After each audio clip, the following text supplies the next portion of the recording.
So remember I was saying last week how because we had done those trilogy of Star Trek episodes and we started kind of drifting toward the later 50s, and I'm like, maybe I should go with the drift. Like maybe we are going kind of slow and I should move forward a little bit. But I just can't do it. I just can't because so I was like going through the list again of famous shows and I'm like, okay, let's just make sure I don't miss anything notable. So this is all the way back to 1950. We're back to where we were. Okay, basic TV. Early. Because I saw the Cisco Kid, and it's just this thing in my brain that's like I've heard the name. I have too. The Cisco Kid. Yeah, and it's one of those things that, and it turns out this actually is pretty interesting. This stuff about it, but because it's just in my brain, I was like, I've heard the name, but I don't know why I know the name. Just I know I should know what it is basically. And it's like, this is the time. If I skip past the Cisco Kid now, I will go the rest of my life and never know what it is, you know? So I'm like, I mean, what's the point of doing this podcast if not to learn what the Cisco Kid is? So I think we're just going to have to go at this glacially slow pace because I just can't do it. I like, why skip forward to Leave It to Beaver when I could learn about the Cisco Kid? I kind of like looking at this old stuff because it impresses me that when you take how many few people had TV, how little advertising there was, how the quality of TV, there wasn't a whole lot of money out there to produce stuff. Yet some of the stuff we've seen is pretty damn hot. Yeah. Pretty good. So it's kind of interesting to watch this early stuff because the later stuff, you know, it's all well developed and it's got lots of advertising. There's lots of money there. But this early stuff, it's very interesting because you kind of look at it and say, geez, like they did that. They had no money. They did a good job on it. So I'm okay with going way back. Yeah, I agree too, because it is kind of like grading on a curve where like with indie movies, like Kevin Smith, that movie Clerks that he made for 20 grand and like, or when you see people just on YouTube making stuff and it's like, hey, maybe it's not the best, but that guy made that in his house. You know, it is kind of that feeling of like, yeah, they didn't have all the resources in the world. And it's kind of cool. And it turns out this story behind, I have no idea if the show is going to be any good. I have a feeling it's probably going to be pretty generic. But the story behind the Cisco Kid, this was way more interesting than I expected. So I was like, okay, Western thing, like who knows? We already had Lone Ranger and just all this generic 50s Western stuff. Maybe this is just one of those, you know, like how Flash Gordon and Buck Rogers, like let's just copy or whatever. But it turns out Cisco Kid was like the first one, or like real early, where it was, again, a character from film, radio, television, comic books, all that stuff. But it's based on a short story from 1907, I believe. And it's that guy, O. Henry. You know, the dude who's famous for the twist endings, the Gift of the Magi and all that shit? Yeah. So that was just interesting right away. I'm like, oh, I didn't expect that. O. Henry wrote the Cisco Kid, did he? Yeah, but again, because he's so famous for his twist endings, the story is nothing like anything else. Like this thing, like they made a zillion movies. There must be 30 or 40 Cisco Kid movies because the first one came out in 1914. It was a silent film. So like this is way before all the other cowboy shit. But in all that stuff, in the comic books, in the radio and everything, he was just a good guy, you know, generic Cisco Kid, good guy. Whereas because O. Henry is famous for his twisty stories, in the story, the Cisco Kid was a bad guy who they, like the marshals and stuff, were trying to catch. And basically the marshal who's trying to catch Cisco Kid starts having a relationship with Cisco Kid's girlfriend. And the girlfriend is like, okay, I'm going to help you catch the Cisco Kid because he's a bad dude. So then Cisco Kid, through all of his weird Machiavellian stuff, he sends word to the marshal that it's okay, so it's like complicated. It's like, since the girlfriend was going to help the marshal catch Cisco Kid sends this information through the grapevine somehow that like, oh, the girlfriend said that in order to hide from the marshal, Cisco Kid's going to dress up in a dress, so you won't be able to tell that it's him. So then the marshal sees a dude and a dress in night, you know, a silhouette, shoots the dress person, and it was the girlfriend, and Cisco Kid's like, haha, fuck you, Marshall. I fucking tricked you, and thanks for shooting my no good cheating ex-girlfriend too while you're at it. See you later, sucker. And that's the story.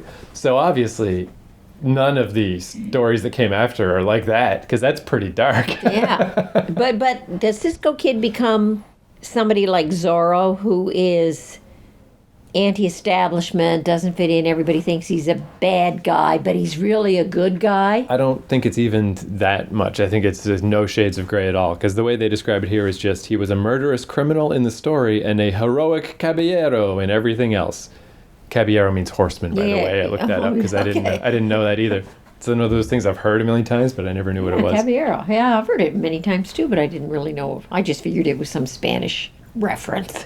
So yeah, that's kind of interesting. Again, like I was saying, I don't know if the show will be any good, but just the background information is like, oh, I'm glad I didn't skip past it, because I never would have guessed in a million years that this was the progenitor of the other Westerns, and that it was an O. Henry story, and that he was a total dick. That's all very weird.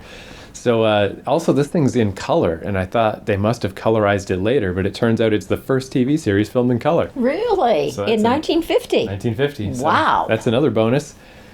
So then, despite the fact that this thing was popular as hell, and like I said, there's like 30 or 40 movies, especially, so many movies, but after this TV show, there was a very long absence where the Cisco Kid didn't show up again until a made-for-TV movie in 1994. So that's a huge break. And then another long absence where it didn't show up again until a 2021 episode of the Calling Home podcast with Keith and Barb. Like, I don't think anyone's talked about Cisco Kid since 94. We're bringing it back. So there we go. This is episode 1 of the show. It's called Boomerang, from September 5th, 1950. And yeah, this is just on YouTube if anybody wants to watch it. Look at the glitz that guy's got on his shirt. Oh. Okay, like he's like Robin Hood. So I guess you're right. They said it already. Duncan Ronaldo and Carrillo as Poncho.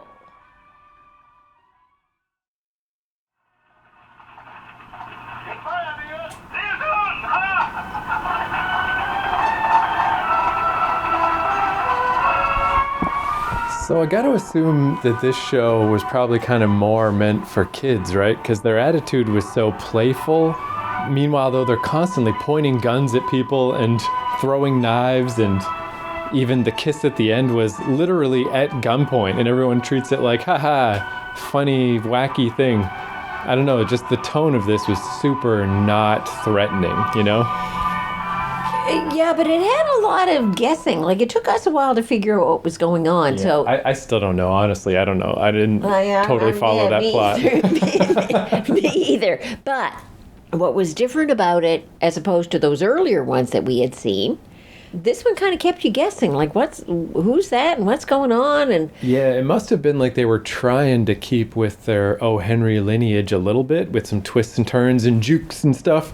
But I guess it's just some guy robbed a bank and he hired some other dudes to dress up like the Cisco Kid and Poncho. so that they would get the blame and be jailed for it. And I guess that's it. They just figure out who it was and beat them up. But did they... Okay, they robbed the bank, but what was all that stuff about breaking into that great big safe at the end? Well, I think that's where the money from the bank robbery was. So now they can return right, the because it was money. because there was some highfalutin character about town who... Right. was Who involved organized into. all this, yeah. So then they brought back the money and then proved their innocence. But yeah, it was funny. The very first thing we noticed was Cisco Kid. Well, first off, that, yeah, for the Cisco Kid, he's easily 38 years old. And Poncho's even older. But he's got this really ostentatious outfit. Like, Poncho's pretty normally dressed for a cowboy. But yeah, the Cisco Kid, it's like Hopalong Cassidy was similar. Yeah, where he's like the one guy in town with this beautiful, elaborate, perfect suit with the fancy white if design. you want to be incognito about anything, well, you're not incognito in those outfits. Like, Yeah. you just stand right out, like, woo. Which is the kind glitz of and the what glam. this whole plot was kind of predicated on, right? Because that's all they had to do to impersonate Cisco Kid and Poncho, is dress one guy up really fancy and the other guy up like a paunchy schlub. And it's like, well, it was clearly them. Yeah, and I guess we also noticed it's definitely Mexican tinged, obviously. So like they have these sort of stereotypical Mexican accents, but they also have the kind of big, larger brimmed Big hats. hats instead of your standard little fancy cowboy hat with a little dip in the front and a little dip in the top. No, Right. these were big brimmed, which makes sense. If you're traveling around in the desert, you don't want some little rinky-dink cowboy hat. Yeah. So that's kind of neat, just that you get that sort of more southernly Texas, I Mexico gotta feel. say, for a 1950s production of early television, this was far superior to the other westerns that we watched, Yeah. which told you the story in the first 5 seconds. You knew who was who, what was going on. This one kept you guessing. It's like, okay, I don't under who's that? Is that the real guys? Is that not the real what?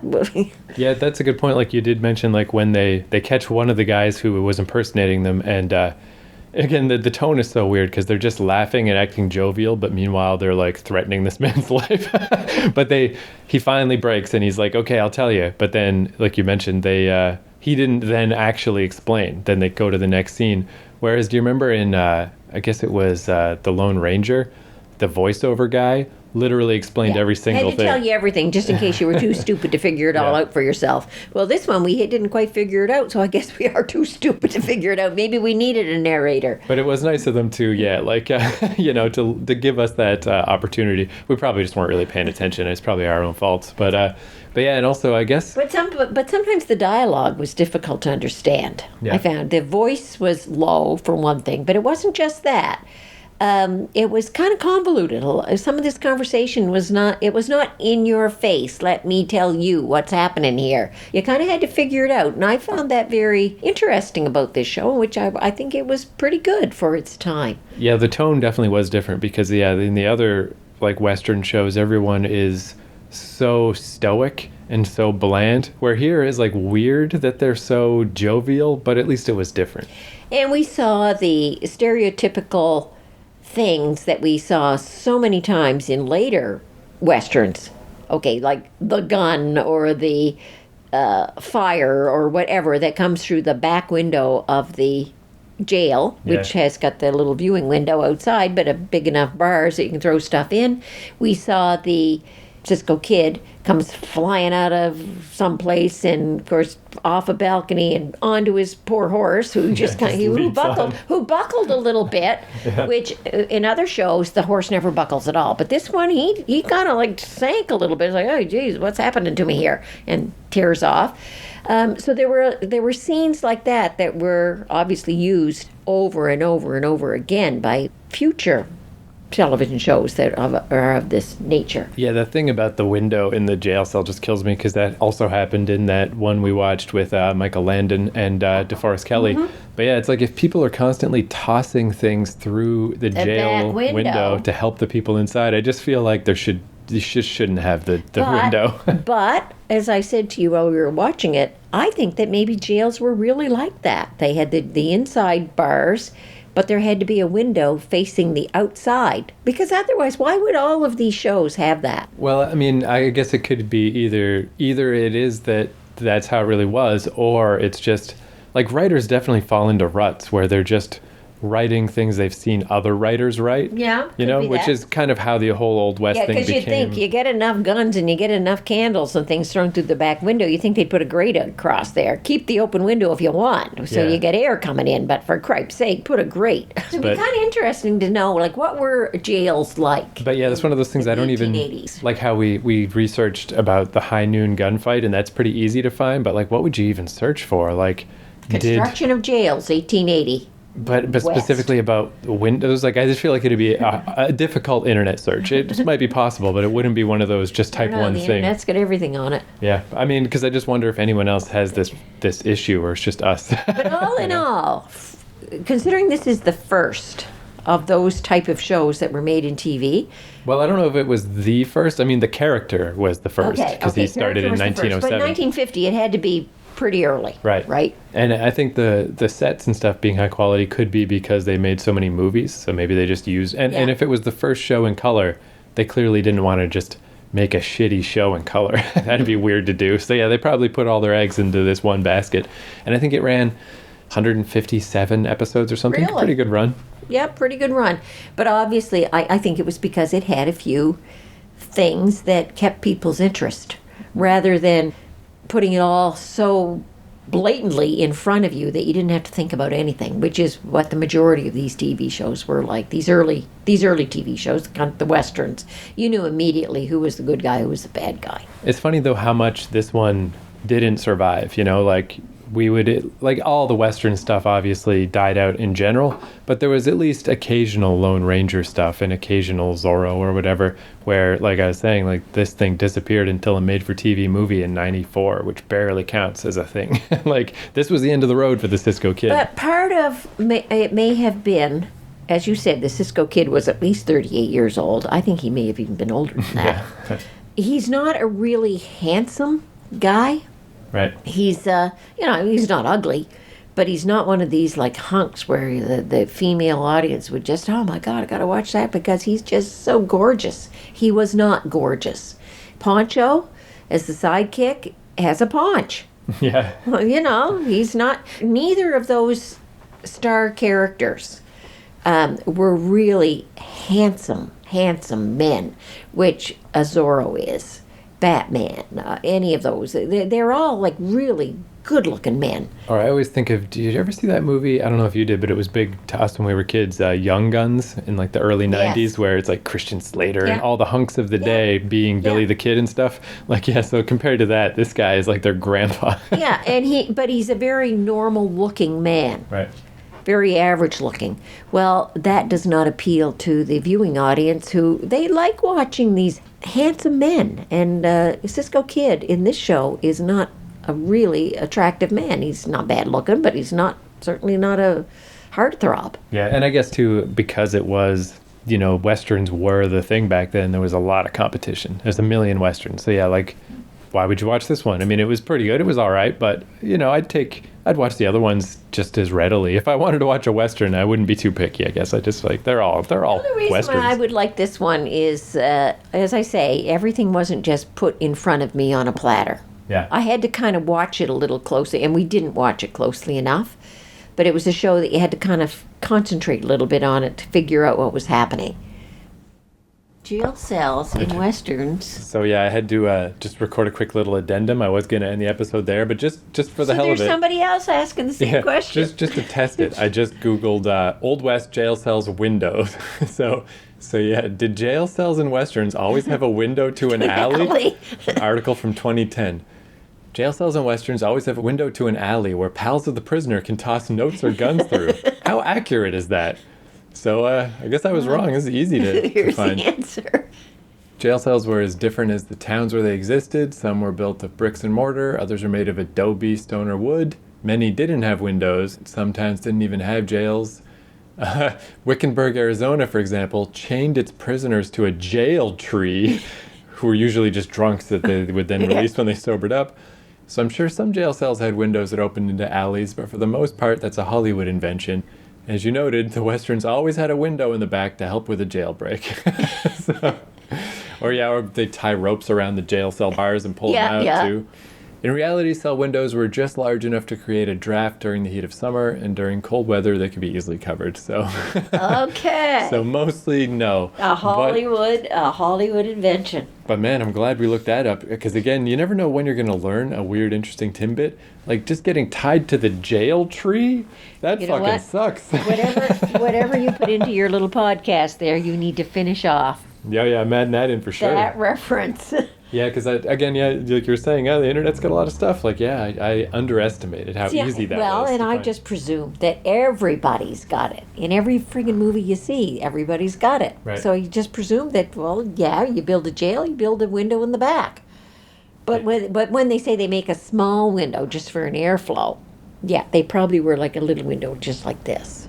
Yeah, and I presume that, we were talking in the DeForest Kelley episode about how the Old West had become such a fake version of what the reality was. So that's probably part of it. It's just like some writer changed a little thing. So then the next writer kept that change, and then next thing you know, the whole thing doesn't make any sense. And see, a lot of the movies, now we saw it in this, which is a TV show, but when you think back to movies that had like Gary Cooper, Henry Ford, the Henry Ford Westerns, they all had them too. So this was probably a carryover from those movies that were made God, I'm saying the 1930s, but cripes, you could probably go back into the 1920s to silent film and all that stuff, and you probably saw the same thing.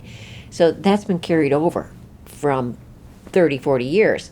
And O. Henry, writing the story in the early 1900s, maybe he introduced the freaking thing about a window in the back that you could throw a gun through. Yeah, maybe. And everybody picked up on it. Who knows? But I definitely noticed that in general with writing. It's just, yeah, like people, instead of writing from a true experience, they're just writing what someone else wrote. Like, especially with just the way turns of phrase and dialogue and the way people behave. But one of the big ones is telephones. In real life, you never hang up the phone without saying goodbye. In TV, they always hang up the phone without saying goodbye, just because that's what you always do in TV. You know, it's a weird example, but that kind of stuff's everywhere. Yeah. Of just TV tropes. So anyway, I couldn't believe it though. Like, just that random search. It was the first result. Yep, that was the easiest search of all time. Now we know. So there we go.